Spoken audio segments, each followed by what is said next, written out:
Buenas tardes a todas y todos. Es un poco en el marco de lo que planteaba nuestro amigo César, es un motivo de alegría poder dar inicio a este día de jornadas y en particular a esta primera intervención de la doctora Giselle Mazón, que nos va a plantear en su conferencia en perspectiva de qué ha sido la RELEPE en términos de aportes, desafíos y contribuciones para el campo de la política educacional. Una forma muy oportuna de hacer una intersección entre aquellas jornadas del 2012 y estas segundas jornadas aquí en Curitiba, en Brasil, que nos ha dado para los visitantes una estupenda bienvenida y acogida con mucho cariño y hospitalidad. Hacemos una referencia a los antecedentes académicos de Giselle Mazón. Ella es graduada en Pedagogía por la Universidad Estadual de Ponta Grossa. Ha tenido su maestría también en Educación en la misma universidad y su doctorado en Educación en la Universidad Federal de Santa Catarina. Actualmente es profesora del Departamento de Educación en el programa de posgraduación en Educación de la Universidad Estadual de Ponta Grossa y coordina el grupo de investigación Capital, Trabajo, Estado y Educación, Políticas Educacionales y Formación de Profesores. Es miembro del directorio de la Asociación Nacional para la Formación de Profesionales de Educación, ANFOPE, y del Consejo Académico de la Red Latinoamericana de Estudios Epistemológicos en Política Educativa. Sus áreas de intervención e investigación es en políticas educacionales, políticas de formación de profesores y fundamentos de la educación. La dinámica que teníamos previsto es poder contar aproximadamente 50 minutos, y un tiempo para la exposición, poder después remitirnos algunos breves comentarios y entonces sí poder abrir a un intercambio con todos los participantes para poder aprovechar entonces este momento de apertura. Le damos la palabra entonces a Giselle. Obrigada, Gabriel. Boa tarde a todos os presentes. É um prazer recebê-los nessa segunda jornada latino-americana de estudos epistemológicos em políticas educativas. Agradeço imensamente o convite feito pelos diretores, Jefferson Mainardi, César Teglio, e dizer que mais do que uma oportunidade para poder expressar o que eu venho pensando sobre a RELEPE, eu encarei como um grande desafio fazer essa mesa, essa conferência de abertura, no sentido de explicitar os aportes, as reflexões que a RELEPE vem empreendendo, no sentido de deixar mais claro quais são os objetivos dessa rede que se constituiu recentemente e mais do que isso, pensar daqui para frente, quais são os desafios e as possíveis contribuições dessa rede que procura agregar pesquisadores latino-americanos. Para nós, aqui no Brasil, é muito importante um evento como esse, porque o nosso país ele tem uma extensão que é praticamente continental. E isso faz com que ficamos muito voltados para nós mesmos. Lemos os autores brasileiros, referenciamos autores brasileiros, e a nossa produção carece de uma interlocução com pesquisadores de outros países, especialmente os nossos co-irmãos latino-americanos. Então, quero reforçar que é um grande prazer estar aqui com vocês. Espero que possamos compartilhar reflexões sobre a rede latino-americana de estudos epistemológicos em política educativa. Então, eu organizei algumas questões para facilitar a nossa comunicação. Tentarei falar despacio, lentamente, devagar, para que os nossos convidados, né, pesquisadores latino-americanos possam me entender melhor. Inicialmente, só para a gente demarcar aqui, né, o início da rede. Ela surge, né, especialmente por algumas reflexões, o César já vinha colocando no início, algumas conversas e reflexões, especialmente do César Télio, do Jefferson Maynardes e outros colegas, acerca da necessidade de discutirmos mais os nossos referenciais teóricos, né, no desenvolvimento das pesquisas no campo das políticas educacionais. Eu falarei políticas educacionais, políticas educativas como sinônimos, né, porque aqui no Brasil falamos mais políticas educacionais. Na América Latina, eles utilizam política educativa.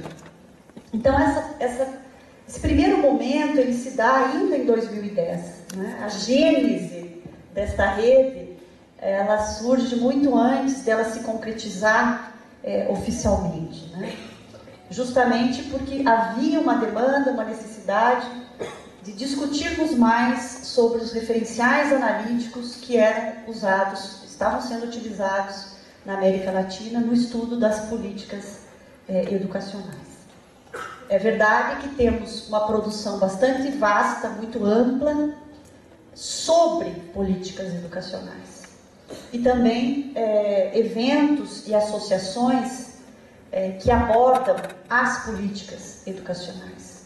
Mas, de fato, faltava um espaço de discussão sobre os referenciais teóricos, especialmente epistemológicos. Então, essa rede, podemos dizer, tem a gênese em 2010, mas ela é oficialmente criada em 2012, com o objetivo de promover, então, estudos epistemológicos em política educativa, através dos distintos centros de investigação das universidades latino-americanas, sob a coordenação, então, do César Télio e o Jefferson Maynardes, e com a colaboração de vários outros pesquisadores latino-americanos. Nós entendemos que a tarefa principal da rede tem sido abrir um espaço de discussão acerca da importância dos estudos epistemológicos para o aprofundamento da investigação em política educativa e a sua consolidação enquanto um campo de conhecimento específico. Para nós, o campo das políticas educacionais é um campo recente. E dentro deste campo, pensar e estudar, né, os enfoques, as perspectivas epistemológicas é mais recente ainda.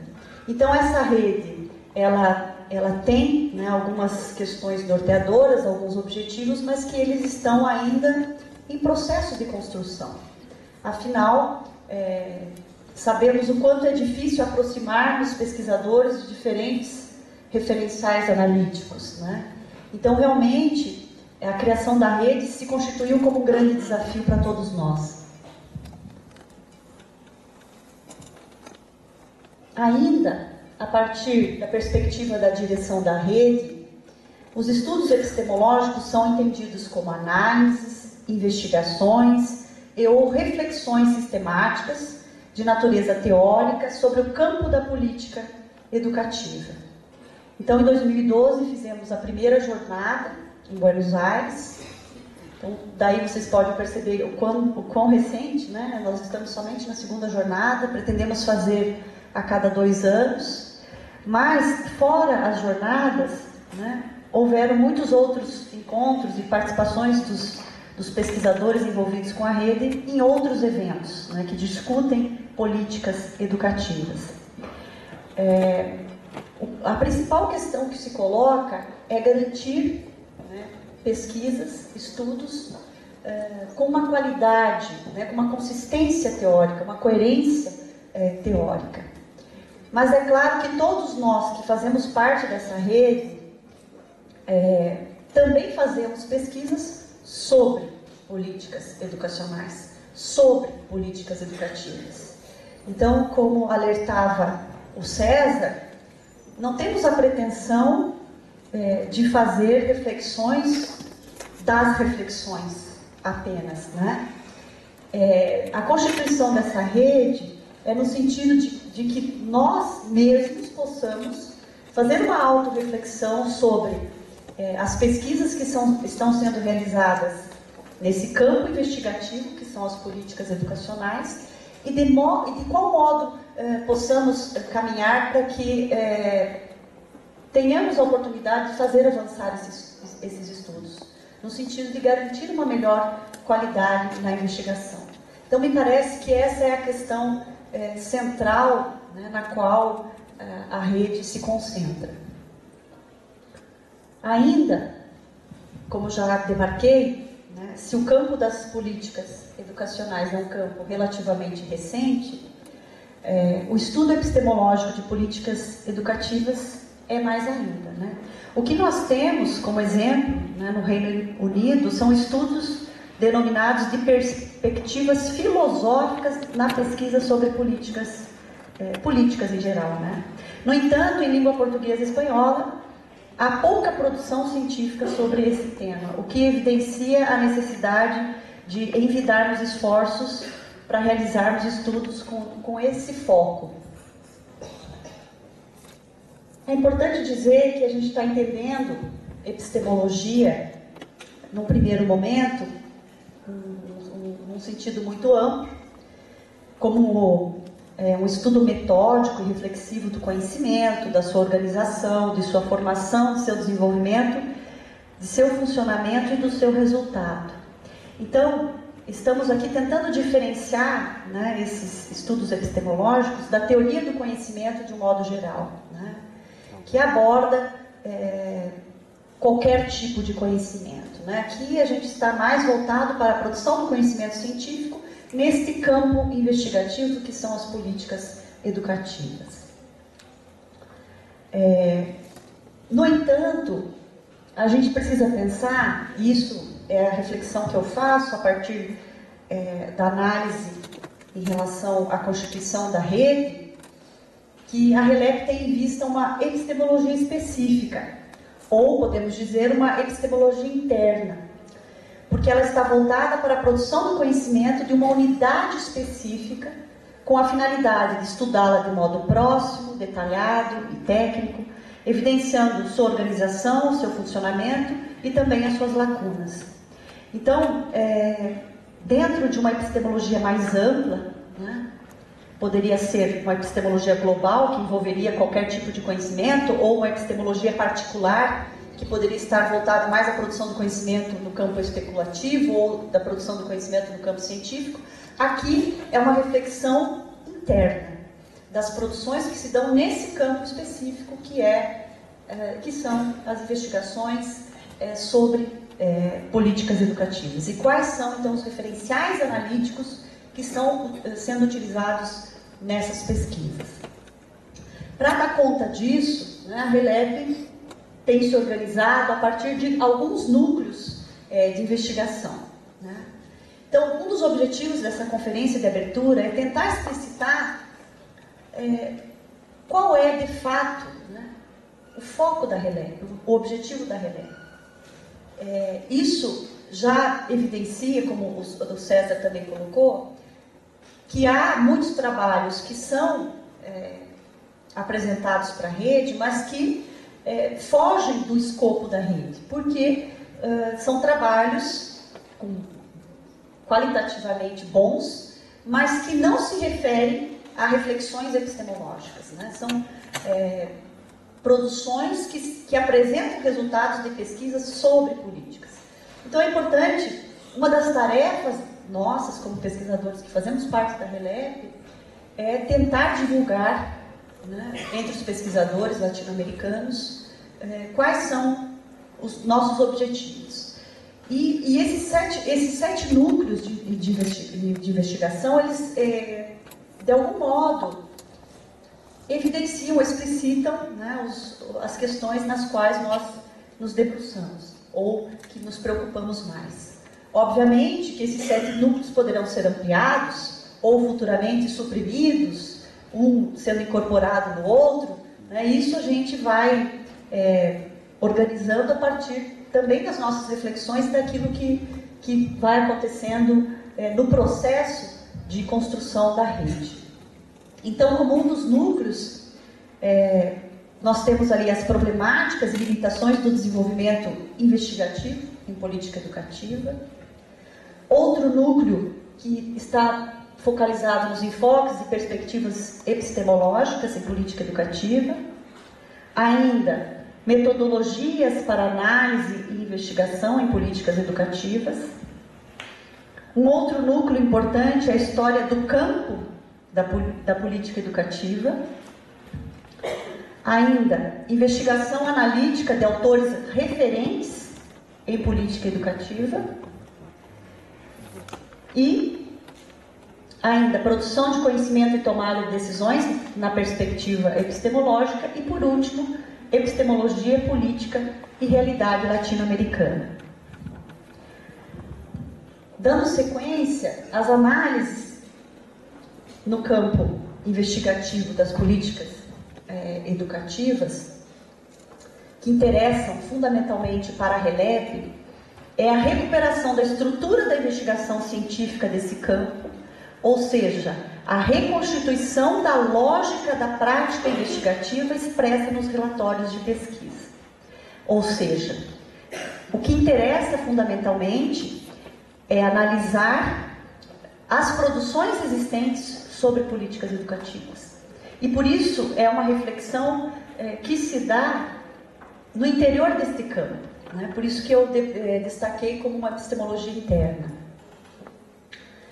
Aqui eu coloquei meta-análise, né? Então a gente procura realizar estudos de pesquisas neste campo investigativo a partir dos seus relatórios de pesquisa. Sejam trabalhos de conclusão de curso, artigos, dissertações, teses.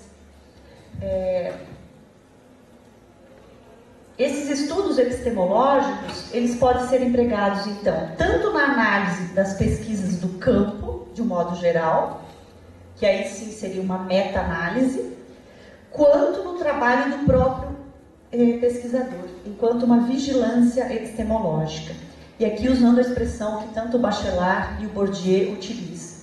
Então, há duas possibilidades, né? Quando nos reportamos para as investigações que estão sendo realizadas no campo, fazemos uma meta-análise, ou seja, uma análise das análises já realizadas. E também a contribuição da rede é para que nós, pesquisadores, possamos estabelecer reflexões sobre aquilo que pesquisamos e quais são os nossos referenciais analíticos, quais são as possibilidades e os limites desses referenciais analíticos. Então, nesse sentido, muito mais como uma vigilância epistemológica do investigador, né? É claro que essa vigilância epistemológica, eu não entendo que é apenas uma reflexão individual, né? Essa vigilância epistemológica do pesquisador em relação às suas próprias investigações, ela também pode se dar com a contribuição do debate com os seus pares, né? Por isso a rede procura oportunizar esse espaço de debate aberto, horizontal, alegre, não é, César? Porque realmente estamos pensando sobre aquilo que estamos produzindo. E mais do que isso, pensar o que estamos produzindo é de boa qualidade, a ponto de realmente contribuir para que possamos intervir na realidade na qual vivemos, de modo que possamos avançar. Então não é uma reflexão meramente teórica, descolada, desvinculada de um compromisso com uma atuação militante no campo da educação, né? Então, não somos pesquisadores epistemólogos apenas, né? Também fazemos pesquisas sobre políticas, mas queremos fazer boas pesquisas sobre políticas educativas. E para isso precisamos pensar sobre elas, pensar sobre o que estamos pesquisando e fazendo. Então, me parece que essa reflexão que a RELEC possibilita, ela se dá num sentido mais amplo, de meta-análise, mas também num sentido mais particular, singular, como vigilância epistemológica. Quando falo mais particular, singular, não estou querendo dizer que é uma reflexão meramente individual, né?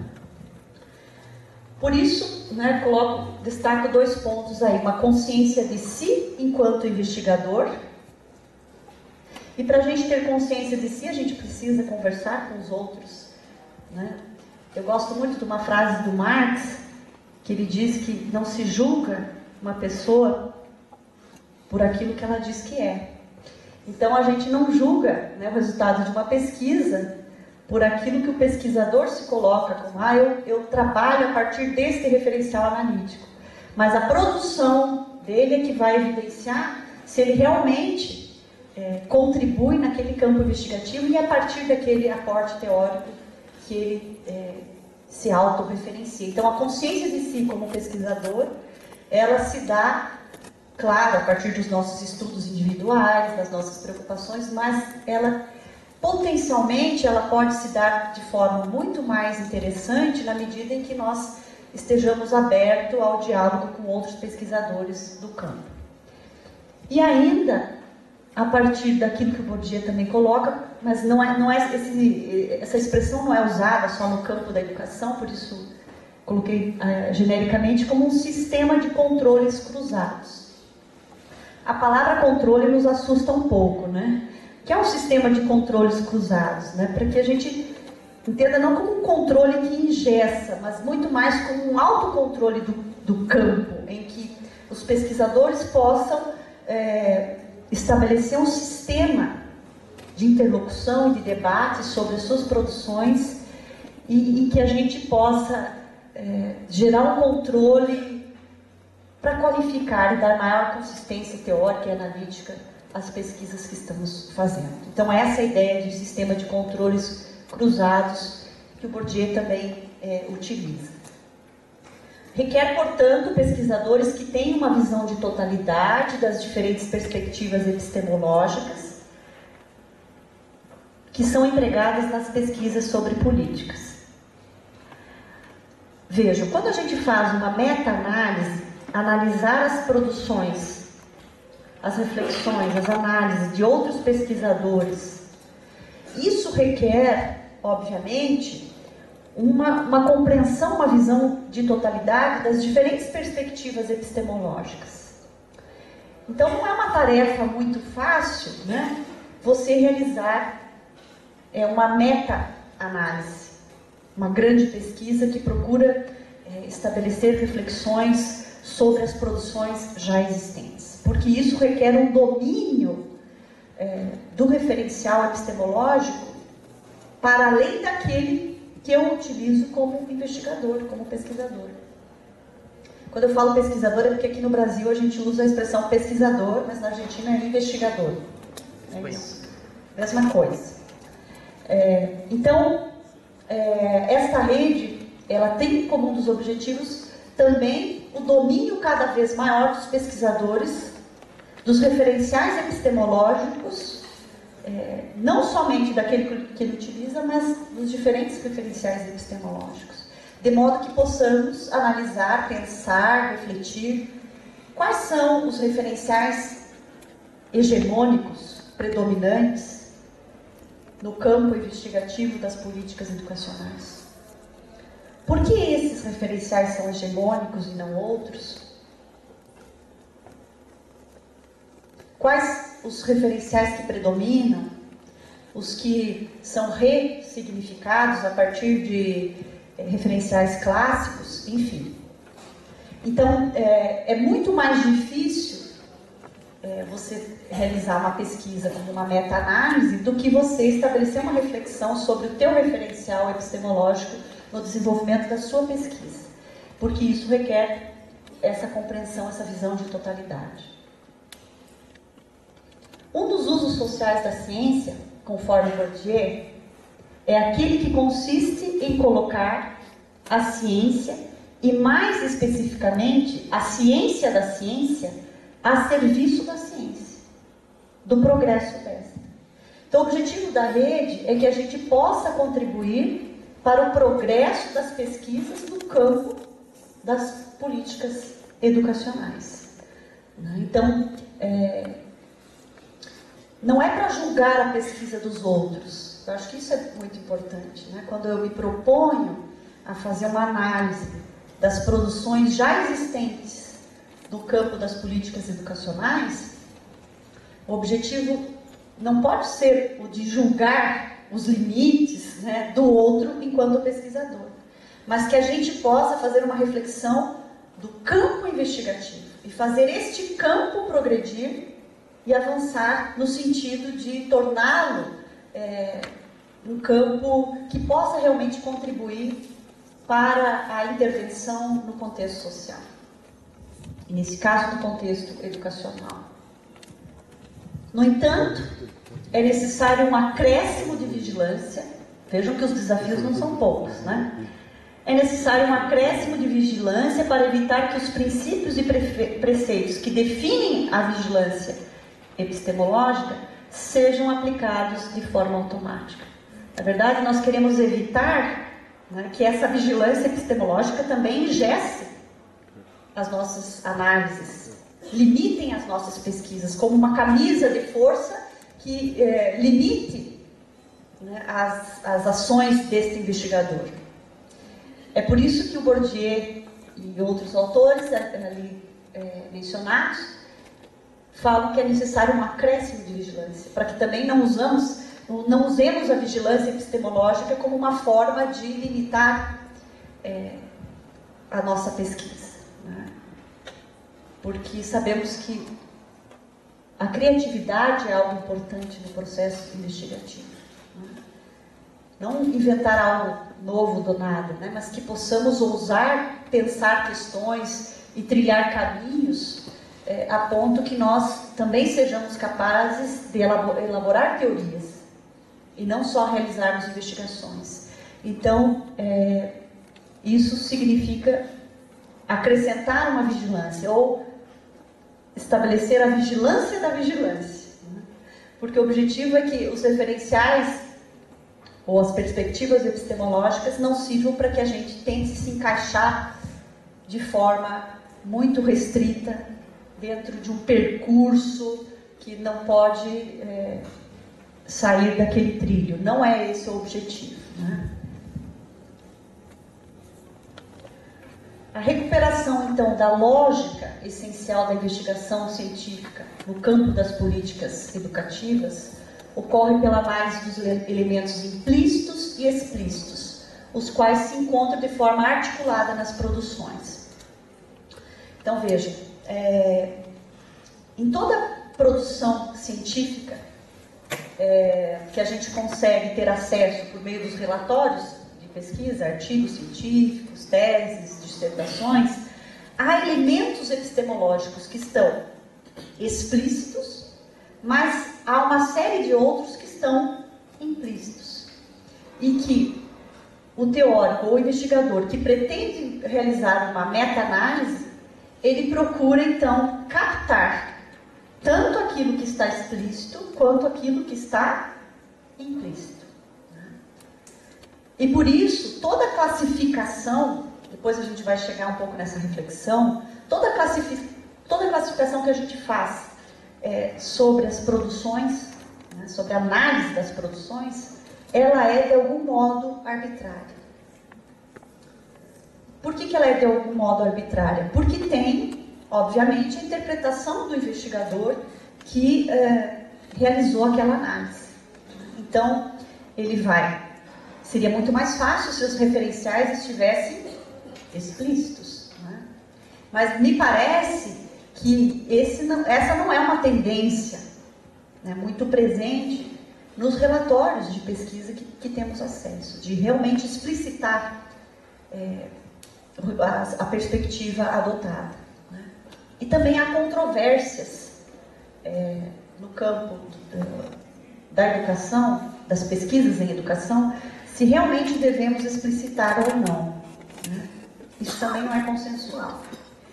Na rede, a gente tem feito um debate que seria mais honesto para nós explicitarmos, né? Quais são os nossos aportes teóricos, nossos referenciais analíticos, as nossas perspectivas, de onde falamos, enfim. Mas isso também não é consenso e por isso que a gente precisa se reunir para debater também essa questão, né? Tais elementos podem ser organizados, segundo Gamboa, em diferentes níveis e pressupostos. O nível técnico, metodológico, teórico, pressupostos epistemológicos, gnoseológicos, ontológicos. Então vejam, alguns desses elementos estão explícitos nos relatórios de pesquisa. Normalmente os que se encontram explícitos são os de nível técnico ou metodológico, não é? É muito mais fácil encontrarmos resultados de pesquisa que apresentem quais foram os meios para a coleta dos dados, né? Observação, entrevista, questionário, enfim, muito mais no campo dos procedimentos, no nível técnico e mesmo metodológico, do que teórico, epistemológico, quiçá ontológico e gnoseológico, né? Então, essa é uma questão que dificulta as investigações que a RELEP tenta empreender, na medida em que poucos aspectos são, de fato, explícitos, né? E por isso é importante que a gente passe a refletir de que maneira possamos trabalhar, primeiro, articuladamente com todos esses elementos, não privilegiando um em detrimento de outro, e também para que possamos, ao refletirmos sobre o próprio campo, fazermos uma reflexão muito mais embasada a partir daquilo que os próprios pesquisadores apresentam explicitamente.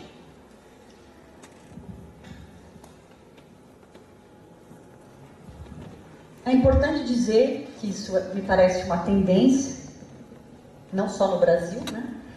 Mas um certo ceticismo epistemológico. Então, dentro desse contexto em que estamos vivendo, que isso se reflete nos resultados das pesquisas, das produções, a ponto de não se evidenciar explicitamente as perspectivas epistemológicas, ontológicas, os procedimentos, seja no nível técnico, metodológico ou teórico, em que pese essa tendência, e eu acho que justamente por conta disso, a gente tem que destacar a importância da RELEP, né?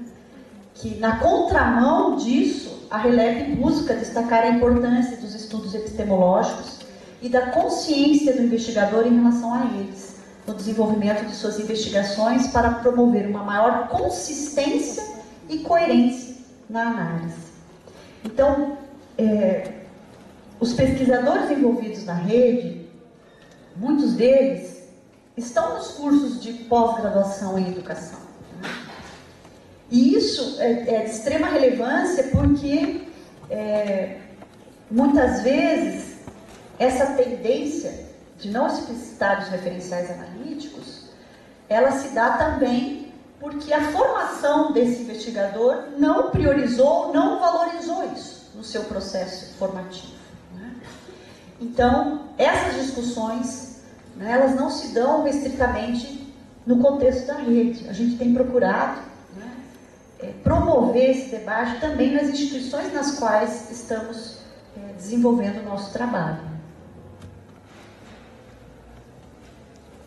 Assim, o debate sobre os diversos enfoques epistemológicos empregados nas investigações sobre políticas educativas é relevante para avaliar as possibilidades e limitações dos modelos de investigação utilizados nesse campo.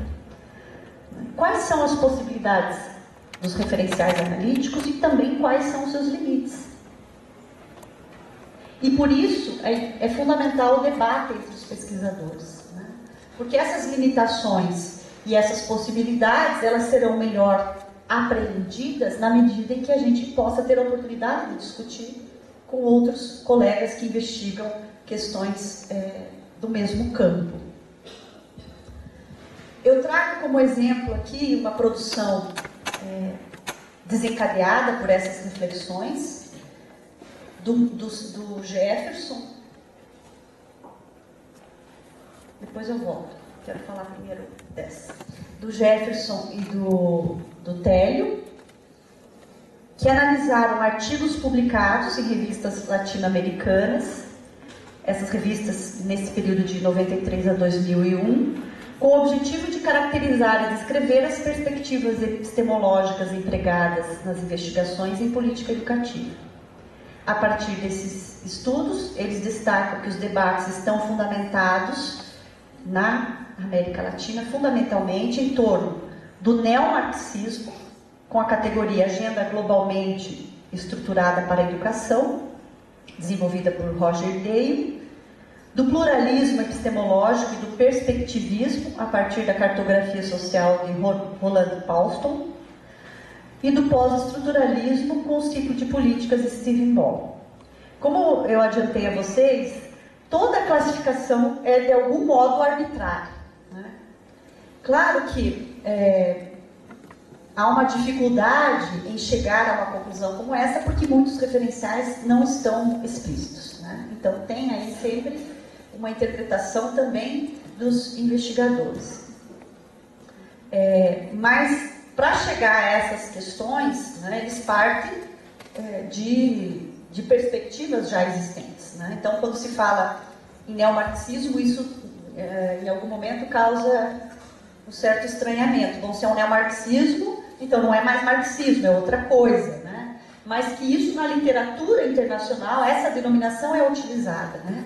Então a gente procura também utilizar algumas categorias, algumas expressões, alguns conceitos que possam ser entendidos, né? Não só na América Latina, mas também em outros países. Então, desse estudo, é possível destacar que o pós-estruturalismo predomina com 38,98% das análises, o neomarxismo, principalmente pela análise que o Roger Dale faz, 27,11%, pluralismo 20,33%, outras perspectivas 13,55%, um total de 99,97% e um desvio de 0,3%. Então, esse é um exemplo de uma produção que aconteceu a partir das reflexões empreendidas pela rede. Há muitas outras publicações em forma de capítulos de livros, artigos, revistas dos pesquisadores da rede, que se encontram na biblioteca temática da rede, mas eu quis trazer para que vocês possam ter um exemplo de uma reflexão sobre a produção neste campo investigativo. Então, aqui é um bom exemplo de uma meta-análise, né? Eu vou voltar um pouquinho aqui para destacar duas publicações importantes que a rede pôde promover, né? 2 livros, um deles coordenado pelo César, Epistemologias da Política Educativa, e outro coordenado pelo César e pela Maria de Lourdes, Estudos Epistemológicos no Campo da Pesquisa em Política Educacional. Esses 2 livros emergiram a partir das reflexões da rede. Tem um dossiê da revista Praxis Educativa, que foi lançado agora, ele é de julho e dezembro de 2014, e será lançado posteriormente a essa conferência. Quem tiver interesse em ter acesso a esse material, o tema desse dossiê é estudos teóricos e epistemológicos sobre política educacional. Então, são produções que já estão se desenvolvendo a partir desse núcleo de discussão que é a Releve. Vou avançar, aqui já foi. Então, a partir do meu olhar, que também é arbitrário, né, de alguém que faz parte, mas que também não foi idealizadora da rede, então tem uma certa imparcialidade, né, nessa análise. Eu vou destacar contribuições e alguns desafios que eu percebo em relação à RELEP, né? E depois no debate a gente pode conversar um pouco melhor sobre eles. Então, o primeiro é promover o intercâmbio e o debate entre pesquisadores latino-americanos. É importante dizer que a rede é uma rede aberta, qualquer pesquisador pode ingressar na rede, né? Há um espaço, um link no site da rede, que qualquer pesquisador pode fazer parte da rede. Mas mais do que isso, mais do que ingressar lá, entrar no site e se inscrever na rede, é possibilitar esse intercâmbio entre os pesquisadores e as instituições nas quais estão envolvidos, né? Até porque, né, havia um contato muito restrito de pesquisadores latino-americanos no que diz respeito às reflexões epistemológicas no campo investigativo das políticas educacionais.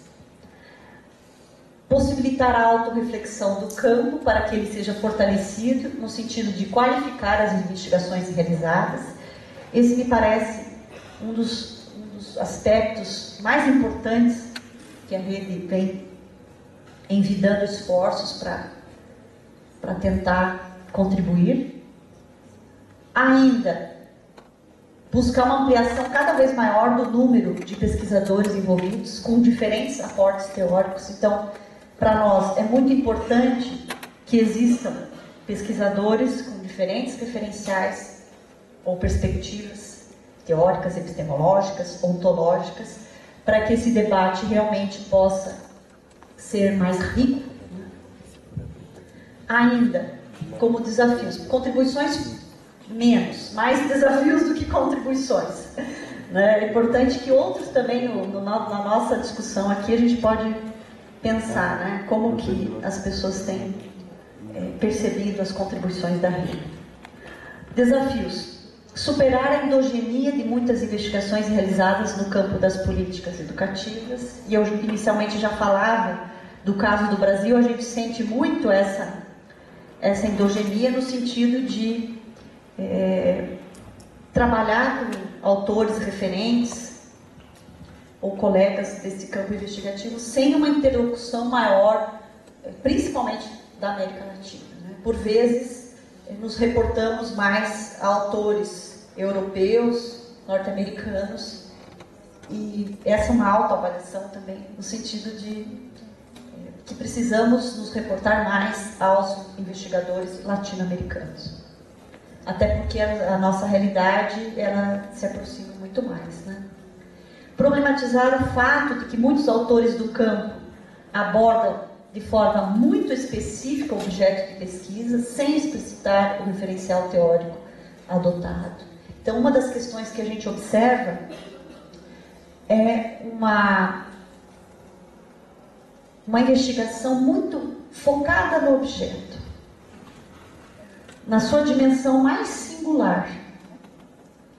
Então, uma das questões que eu vejo como um dos desafios para a RELEP é problematizar mais esse tipo de investigação, de modo que possamos desenvolver pesquisas que estabeleçam relações mais amplas a partir de referenciais claros e que não fiquemos muito restritos à análise do objeto que, por vezes, fazemos de forma isolada, né?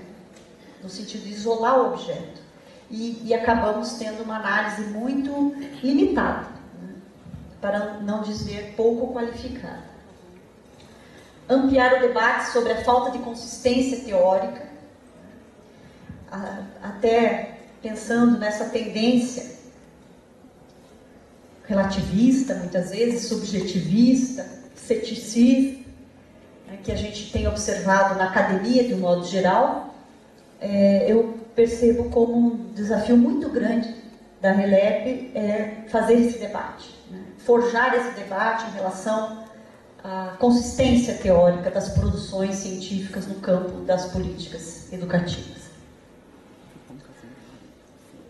Ainda, discutir a cultura da pesquisa. E aí é um desafio também enorme, né? A gente pensar o processo de formação do investigador. Né? Como eu já falei, nós, investigadores da RELEP, atuamos em instituições formadoras, né? Atuamos na pós-graduação. Então, pensar sobre a formação desses sujeitos, refletir sobre o produtivismo acadêmico, que me parece é algo presente na maioria das universidades do mundo, e ainda a dispersão das investigações. Né? Em que sentido dispersão das investigações? Há investigadores que não fazem uma trajetória de investigação no sentido de trilhar um caminho que aprofunde e faça avançar o conhecimento. Né? Então, acaba pulverizando a sua produção em temáticas muito distintas, né? Que isso tem a ver, me parece, com o fato de que muitos pesquisadores acabam indo na rabeira, não sei como é que eu posso usar isso em espanhol, mas junto com os seus orientandos, com os seus alunos, né? Então as suas produções dependem das produções dos alunos. Como que eu posso usar um termo? Me ajuda aí, César. A reboque. Empuje. El estudiante empuja. Muito mais encostado nas produções dos seus orientandos e dos seus alunos do que uma produção original sua, né? E isso acaba fazendo com que a sua produção seja muito dispersa, conforme os objetos investigativos dos seus orientandos. É claro que essa parceria entre orientador e orientando, ela existe, né? Mas ela tem que ser honesta também, né? Ela tem que se dar de forma que o orientador também contribua naquela reflexão que está publicando junto com o seu orientando. Mas ele tem que ser reconhecido como um investigador dentro de um campo, de um objeto, né, específico. Né? E essa pulverização ou dispersão das investigações contribui para não qualificar a produção, para não fazer avançar a produção dentro de uma área temática, né, por exemplo. Então, problematizar isso, discutir isso é um grande desafio, porque a gente vai mexer, vai tocar o dedo em questões que saem da nossa zona de conforto, muitas vezes, como pesquisadores, né? Tentando ir na contramão daquilo que parece ser natural no campo acadêmico e que nós não julgamos como naturais, né? Elas são socialmente produzidas e elas têm um sentido dentro da produção científica, mas não é o sentido que a rede busca dar. Então, esse é um desafio também. Garantir o acesso livre das publicações. Né? Eu destaquei ali os 2 livros. Né? O ideal daqui para frente é que a gente possa produzir materiais em que as pessoas possam ter acesso aberto. Né? Socializar o máximo possível o resultado das nossas reflexões, das nossas produções. Então, esse também é um desafio que se coloca para a rede. Possibilitar a comunidade de pesquisadores, eu olho aqui, olho lá, daí me perco, melhor olhar lá. Possibilitar a comunidade de pesquisadores do campo maior clareza sobre os objetivos da RELEP. Isso já foi comentado. Nesta jornada, em média, 75 trabalhos não eram pertinentes ao escopo, ao objeto de reflexão da rede. Então, me parece que os próprios investigadores do campo das políticas educacionais têm uma dificuldade de compreender o que são estudos epistemológicos. E isso já nos dá um indicativo de que a formação desses pesquisadores, desses investigadores, precisa retomar essa discussão. Ou pode ser também, uma outra hipótese, esse produtivismo acadêmico também muitas vezes leva as pessoas a submeterem trabalhos em diferentes eventos sem pensar muito em que medida ele vai contribuir para o debate naquele evento especificamente, né? Ampliar as discussões da RELEP para outros países latino-americanos, né? Esse também seria um outro desafio, porque o que a gente observa hoje é que as discussões e o envolvimento dos investigadores acontece mais entre o Brasil, Argentina, Chile, México, Uruguai e Colômbia. Então, também é um desafio a rede se expandir para outros países latino-americanos. Eu estou quase finalizando, num tempo bem planejado, né, professor? Indico aí, né, o site da RELEP, que a gente pode ter acesso a uma biblioteca temática com documentos, textos e papers digitalizados e organizados naqueles 7 núcleos de investigação que eu já destaquei. E é importante dizer também que a rede tem boletins informativos, então quem se inscreve na rede tem acesso a esses boletins. E desde a sua criação, a rede já publicou 8 desses boletins informativos. Então, o objetivo dessa conferência, basicamente, era fazer uma reflexão geral sobre os desafios, as contribuições da rede, quais são as suas preocupações em termos de discussão. Espero que essa minha intervenção tenha contribuído para a gente poder iniciar, né, os nossos trabalhos com esse espírito, entendendo que essa rede é uma rede aberta, é uma rede horizontal, e que a gente está aqui não para fazer julgamento da pesquisa de ninguém, mas que a gente possa fazer uma autorreflexão das produções no campo das políticas educativas. Agradeço mais uma vez o convite e dizer que realmente foi um desafio organizar nesses termos e espero que eu não tenha cansado vocês. Obrigada.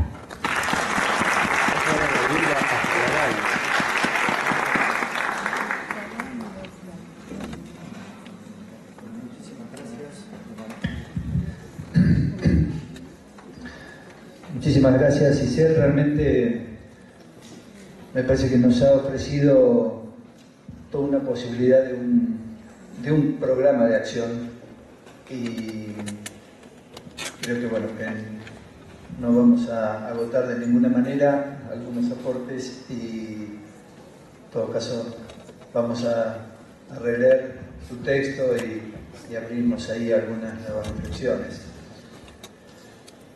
Hago 2 o 3 comentarios y estaría bueno entonces abrir al intercambio porque ha sido sumamente enriquecedor y amplio. Destaco un primer elemento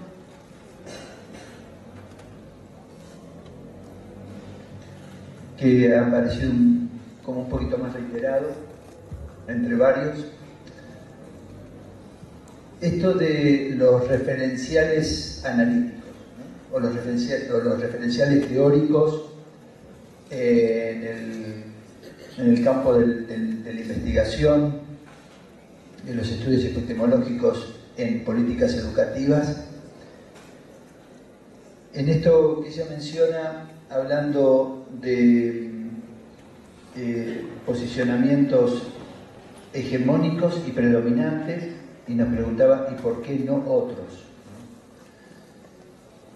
Y lo podemos vincular un poco con algunos de los planteos de los desafíos, ¿no? Estos de superar, algo así, no usaste este término, pero de la extranjería, ¿no? de las investigaciones. Y quizás reasumir ese sentido que tiene la red como espacio latinoamericano. Me parece que ahí hay un componente que nos interpela fuerte. Es decir, y lo vinculo también con esta preocupación que vos hablabas del metaanálisis, ¿no? ¿Qué es lo que realmente investigamos? ¿Cuál es nuestra autoadvertencia? Creo que usaste el término autorreflexión en el sentido también de nuestra vigilancia epistemológica del investigador. Pensar qué estamos investigando. Y en ese sentido, es decir, investigamos desde posiciones hegemónicas, ya estructuradas, casi automáticas, ¿no? O abrimos justamente a una explicitación, como ella también nos plantea. Yo creo que ahí se puede agregar si la red, si la propuesta de este colectivo nos puede también advertir sobre las naturalizaciones y la instalación de ciertas predisposiciones a la reflexión inmediatista del campo de las políticas educativas. Y en esto me parece que hay que plantearlo en perspectiva casi de un programa de acción.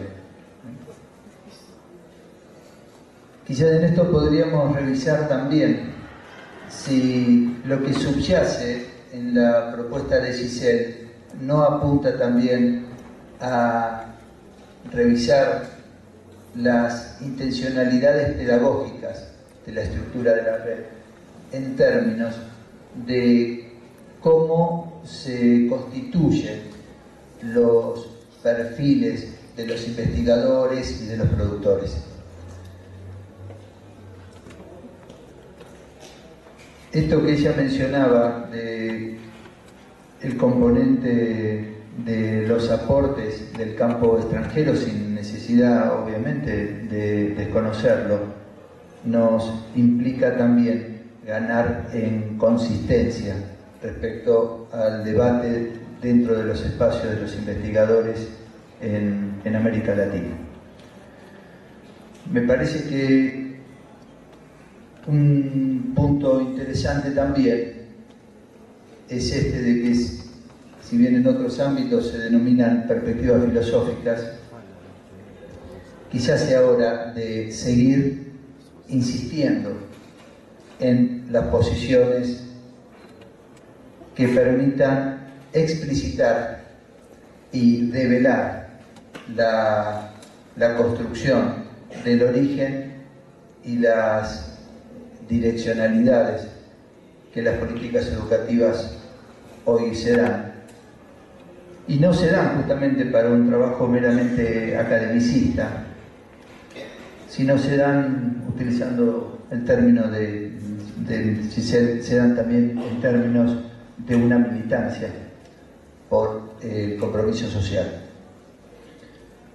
Me parece que ahí hay un campo sumamente rico que nos permite entrar a una de sus primeras reflexiones de mirarnos hacia un espejo respecto al debate de que la RLP tiene que darse respecto a esa especie de epistemología interna, como quizás parte de su primer desafío o de su primera materia para aprobar.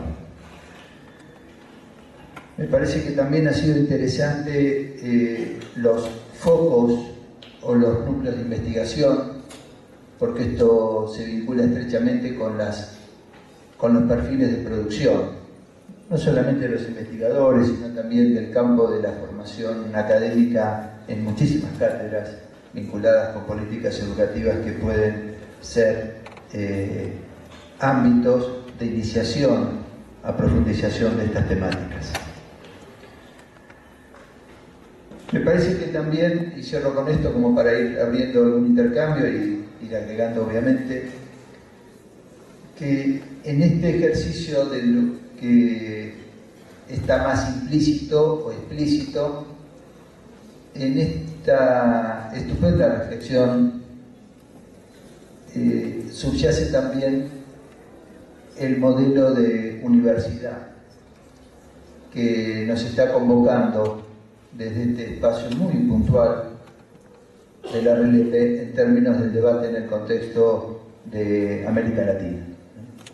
Es decir, lo veíamos, había una de las últimas intervenciones del panel inicial nos decía claramente sobre el compromiso social y esta especie de alianza, Andrea, ¿no? Decía de universidad y sociedad.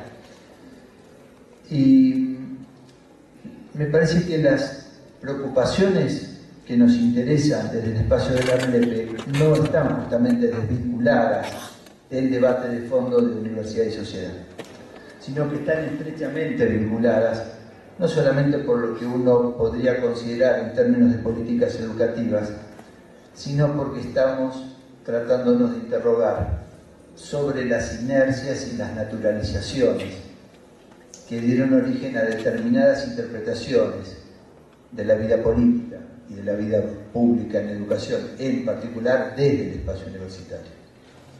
Y por ese motivo creo que estamos hoy también pudiéndonos incluir en dar algún aporte, alguna reflexión en esto de a qué modelo de universidad queremos aportar en un contexto fuertemente de cambio en América Latina. Mis modestos comentarios, y creo que aparte de lo que podemos releer y que podemos revisar de esta intervención de Giselle, sería bueno entonces si podemos tomarnos nuestro tiempo para poder generar algún intercambio.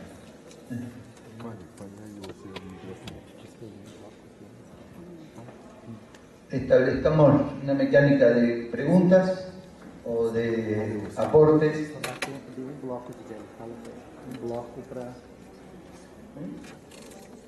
Un bloque de preguntas. Perfecto. Sí, sí, está claro. 3 o 4 y no. Bien. Pedro. ¿Y dónde habla Pedro?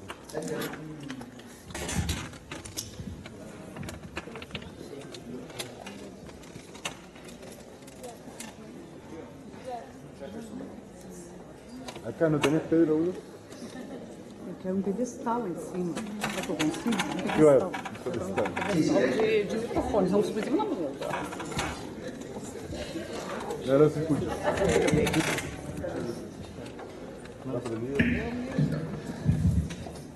Muy interesante discutir la presentación de Giselle. Y hay un elemento que quisiera comentar con ustedes, en el sentido de que, a diferencia de otros países y otras tradiciones de formación académica, parece que hay ausencia de crítica en algunos países de Latinoamérica. Yo vengo de México. Tiene que ver esto algo con que no podamos desarrollar en algún sentido nuestras propias teorías sin entrar al debate clásico de la extranjerización o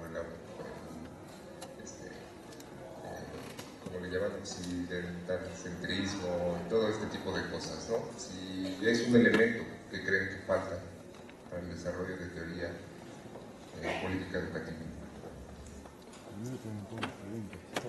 Sí, allá había otro que quería hacer preguntas.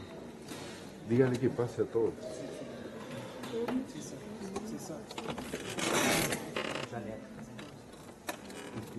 Tiene cable. Tiene cable. Podés ir aí. Bom, boa tarde, sou Marcelo, sou aluno da pós-graduação em Educação da Universidade Federal do Estado do Rio de Janeiro, da Unirio, do mestrado acadêmico. Professora, baseado numa situação que eu passei, supondo que aqui nessa plateia estivesse cada coordenador de programa de pós-graduação, seja de mestrado ou de doutorado, a senhora falou de visão de totalidade. Gostei muito. A minha pergunta é: qual a sugestão que a senhora encaminharia a esses coordenadores desses programas a fim de desenvolver essa noção de totalidade epistemológica dos seus alunos, respeitando, obviamente, a individualidade de cada estudante? Tá bom? Obrigado.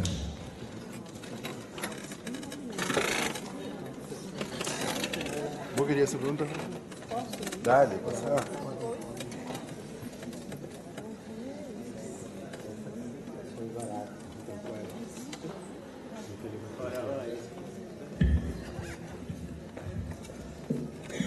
Boa tarde a todos, cumprimento a mesa pela bela exposição. Eu sou Janete Ligia Azevedo, da Universidade Federal de Pernambuco.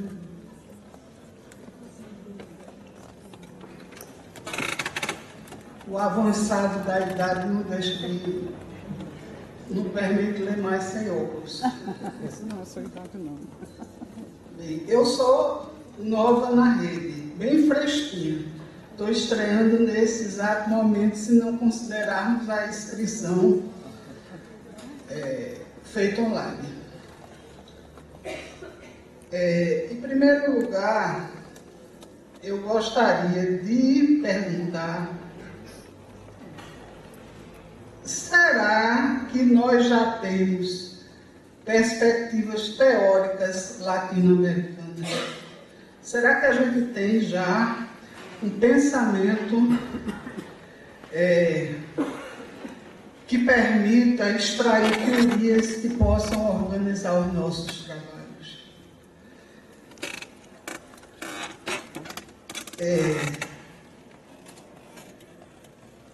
Outra questão assim que eu gostaria, não estou perguntando, mas eu estou quase que afirmando para a professora Gisele: quando os trabalhos não explicitam as suas bases teóricas, será que é porque eles não têm bases teóricas? E a professora está sendo muito delicada assim quando fala. E, finalmente, haveria um objeto comum para a América Latina, uma perspectiva de política educacional que nos una em termos de características e, portanto, em termos de práticas investigativas, até contra-hegemônicas. E, terminando, 75 trabalhos de quanto? Qual foi o percentual total dos excluídos? Mais 102 aprovados e mais alguns não aprovados. 102 aprovados. Quantos não aprovados? 10. Mais 75. Sim, então é um número bem representativo.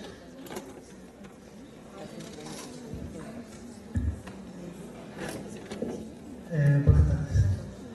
Yo soy Jorge Gorostiaga. Quería agradecerle a Giselle la presentación. Me pareció muy enriquecedor, el panorama interesante de la evolución de la red. Me pareció particularmente apropiada la reflexión sobre la vigilancia de la vigilancia. Y por eso también, un poco a propósito de eso y algunas cuestiones que aparecían en algunos momentos de la exposición y de los comentarios de Gabriel, marcar algo muy breve, pero que me parece importante, y creo que está en el espíritu de la red, o en todo caso es algo para debatir, pero me parece que el peligro que tenemos que evitar es el de intentar establecer cómo se debe hacer investigación en política educativa.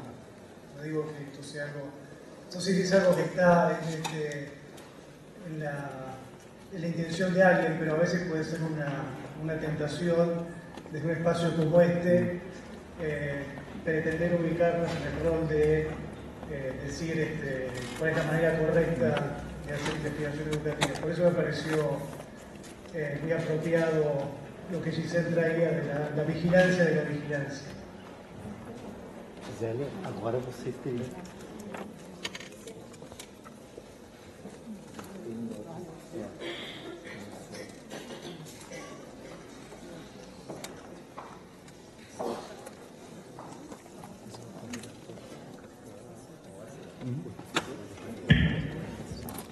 Olá, Pedro, tudo bem?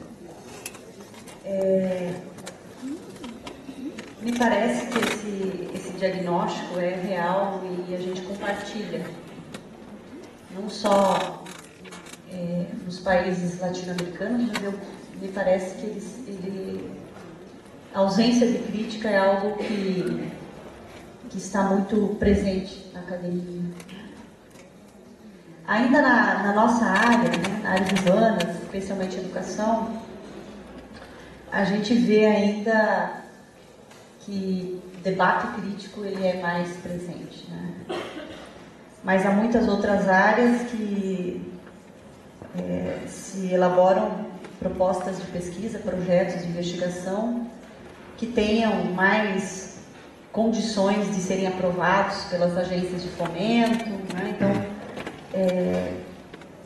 as pesquisas acabam se direcionando muito mais por interesses estratégicos dos países, que nem sempre são os interesses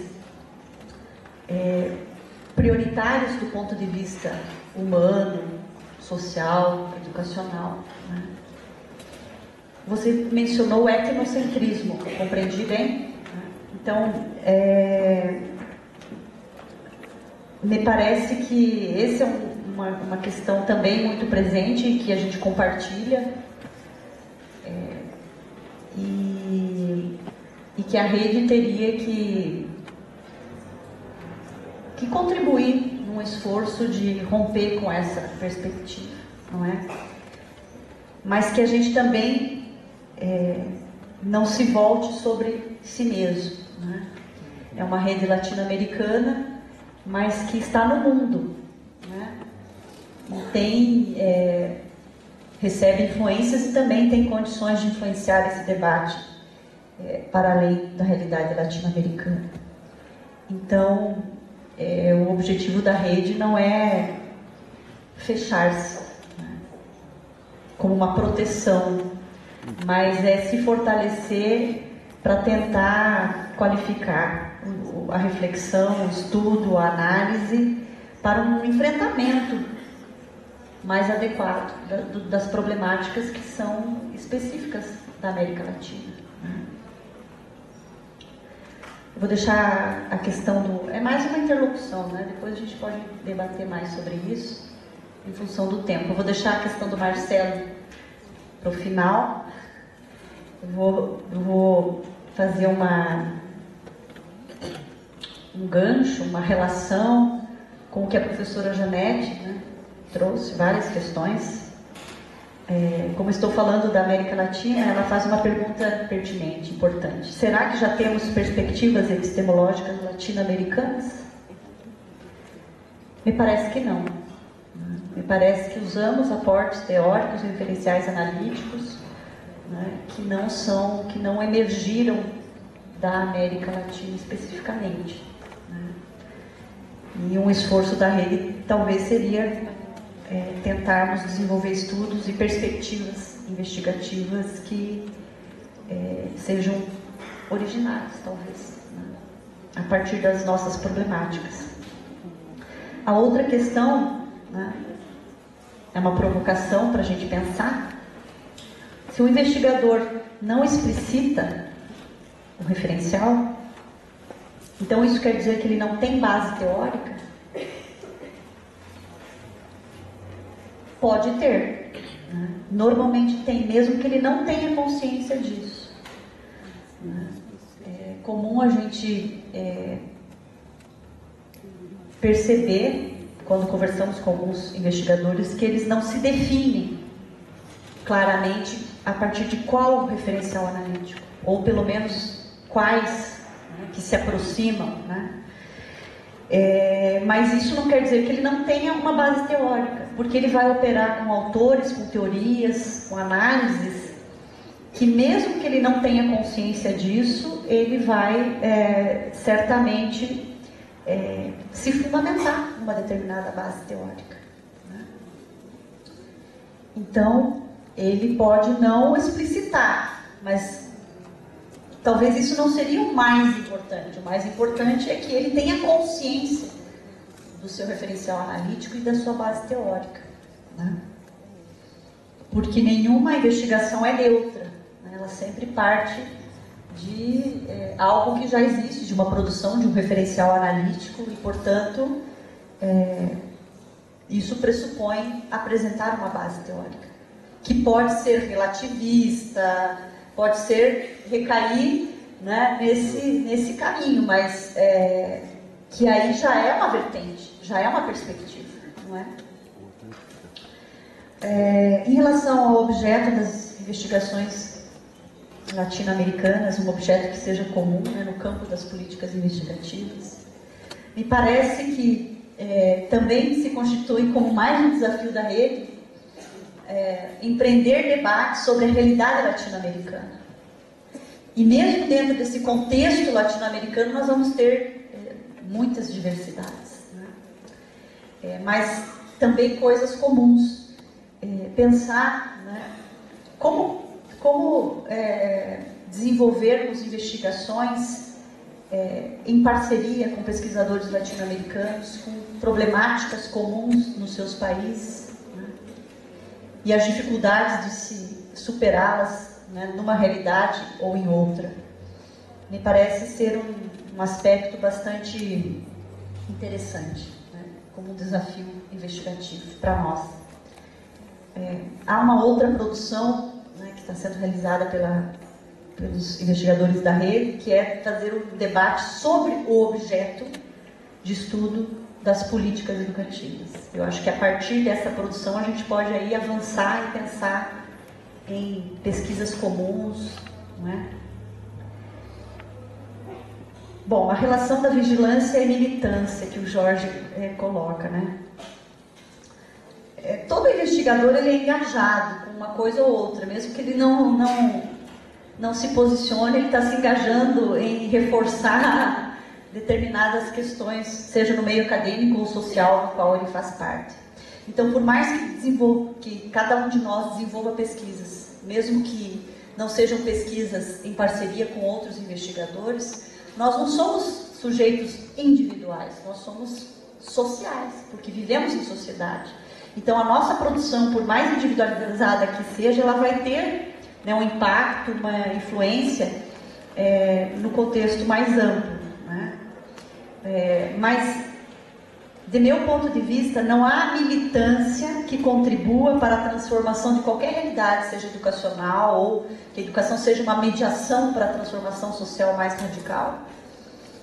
Eu não vejo a possibilidade da militância sem o conhecimento profundo da realidade.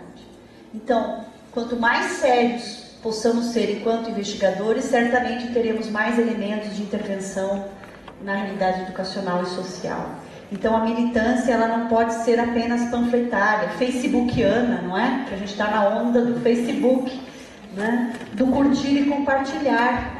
Né? A militância é o engajamento com as questões que realmente nos interessam como sujeitos sociais e priorizar aquilo que consideramos mais importante ou menos importante. Isso tem a ver com a nossa compreensão sobre o mundo no qual vivemos. E se estamos investigando e pesquisando no campo das políticas educativas, né, em primeiro lugar temos que ter a clareza dos limites da política, em primeiro lugar, né? Então, o nosso papel como investigadores críticos, até para evidenciar, né, os limites da política, a ponto de mostrarmos, né, as suas restrições e no que ela tem que avançar, no que a própria política educacional precisa priorizar, que muitas vezes nós percebemos que as políticas educacionais elas se constituem mais como políticas de governo do que de Estado, não é? E essa militância ela só pode se dar de forma mais adequada na medida em que possamos ser pesquisadores sérios. E é importante deixar bem claro que a RELEP não tem a intenção de dizer o que é correto na investigação, né? Qual é o melhor caminho, qual é a melhor perspectiva, né? E como trabalhar bem dentro de cada uma delas. O objetivo é que a gente possa fazer uma autorreflexão para fazer esse campo investigativo avançar e contribuir na intervenção no campo da educação. Me parece que essa que é a grande questão. E o Marcelo, né, traz uma questão bem objetiva, importante, que tem a ver com essa dimensão pedagógica, né, que conversávamos aqui, que na medida em que analisamos as produções dos investigadores, inevitavelmente a gente analisa ou se reporta para o contexto em que essas pesquisas são realizadas, né, e como é que está ocorrendo a formação desses investigadores, não é? E a questão da visão de totalidade, eu trabalho muito com essa categoria, né, por conta do referencial analítico, né, perspectiva marxista. Então é importante dizer que totalidade não quer dizer tudo, mas é aprender ou estabelecer as máximas relações possíveis para compreender algo. Então, quando a gente vai realizar uma meta-análise, a gente não pode dominar somente a perspectiva teórica ou epistemológica que a gente trabalha. Por isso o desafio é muito maior, né? Eu sempre falo para os meus alunos, se você se decide por uma determinada abordagem teórica, esse é um empreendimento de estudo para a vida toda. Para você ter um domínio profundo de todo o debate naquela perspectiva, porque há muitas discussões, muitas questões que não há consenso. Então, para você ter o domínio de uma perspectiva, isso já é trabalho para a vida inteira. Um pesquisador sério, né? Quem dirá você ter um domínio maior sobre outras perspectivas para poder fazer uma análise das produções e buscar fazer uma reflexão no sentido de apontar quais são as perspectivas mais usadas, as menos utilizadas, e assim por diante. Então, me parece que esse não pode ser um esforço individual, que ele terá mais condições de de dar conta disso na medida em que a gente possa trabalhar em conjunto, no coletivo. E respondendo à tua questão, né, como que os coordenadores da pós-graduação possam contribuir na formação de investigadores que tenham pelo menos uma visão mais ampla dessas diferentes abordagens, né? Me parece que precisa ter uma disciplina nos programas de pós-graduação que promovam esse debate, especificamente esse debate, né? Para que ele não fique pulverizado e que exista uma disciplina voltada para isso, né? E mais do que isso, que os orientadores possam contribuir para que os seus orientandos reflitam sobre o seu referencial teórico, analítico e estudem o máximo possível que eles possam, na medida do tempo que dispõem, esse referencial. Então, não é uma tarefa só para o coordenador, né? É para quem faz a pós-graduação, e a pós-graduação é feita por todos os professores que estão nela. Então, esse é um desafio para todos nós.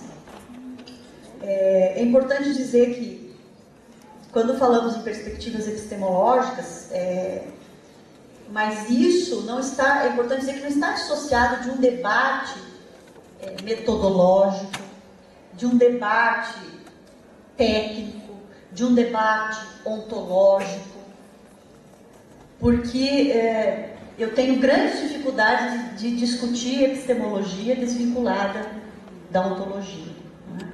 E a rede tem tentado também promover discussões que apontem para isso, né? Porque as nossas investigações, elas trazem uma visão de mundo, de homem, de sociedade, um posicionamento diante disso. Então, não tem como dissociar epistemologia de ontologia, de lógica, de método, ou o nível técnico da investigação. Então, a gente procura desenvolver debates que tentem fazer também essas relações. Tá? Acho que seria isso. Obrigada.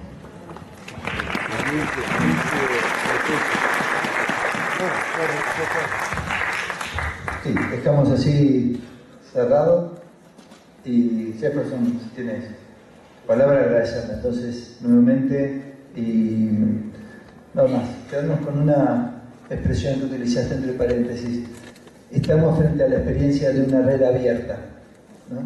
Y me parece que ese es el seguro, a red abierta y colectiva, que me parece que es uno de los fundamentos de este desafío de una construcción diferente. Gracias a todos. Jefferson. Bom, então eu gostaria também de agradecer